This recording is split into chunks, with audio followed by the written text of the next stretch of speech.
In September 2022, you became CEO of UpGrad Enterprise, right?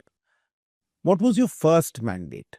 My first mandate was actually how do we take this business truly international? That's the experience I sort of bring to the table, having worked for over 2.5 decades in a global setting. UpGrad is the market leader in India and Southeast Asia and the segments we operate in. We're looking to grow in North America. Wasn't UpGrad international already? My understanding was- is was. It was international in terms of our partnerships with universities. Mhm. We have a study abroad business where Indian students go global, but working with international enterprises, right, global corporates, entering markets that we've not been in. How do you build a brand? How do you build a franchise that is sustainable? How do you build it How do you operate? How do you operate in those environments, right? Where do you spot opportunity? What investment choices do you make? Those some of my You had university partnerships in place, but the rest of the infrastructure is what you were mandated. That is correct. That's correct. Okay. To go back to your biggest challenge in the first 100 days, what was like?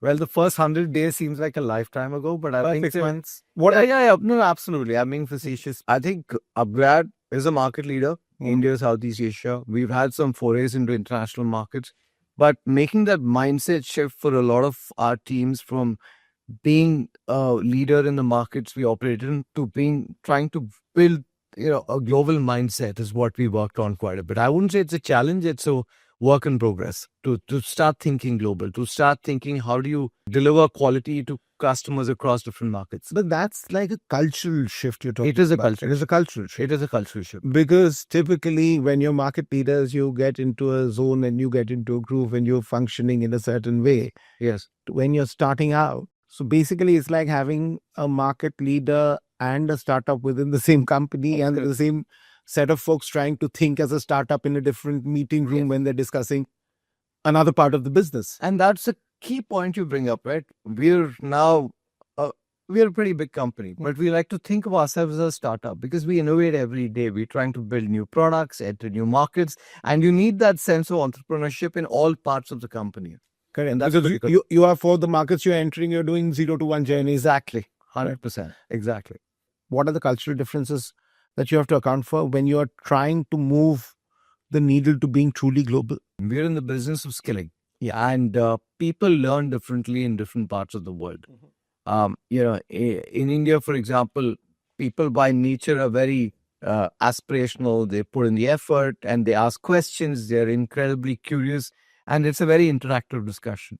There are other parts of the world where culturally the society is very structured. So if you're delivering a learning program, what that means is that people work through a live virtual session where they listen to the instructor and park their questions for the end or offline. Now, for an instructor who's from a different part of the world, that may seem like the learner base is not engaged. It doesn't mean that. What it means is you just have to adapt to that situation. And in some cultures, not asking questions does not mean they don't absorb information. They just have a different way of processing information. There's also the pace of skilling.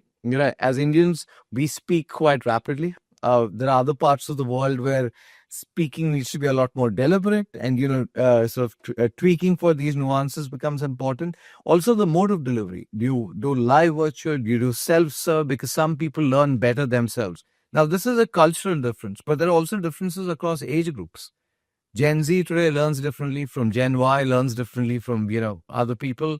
And you've got to account for all of this in our business, which I think is fascinating.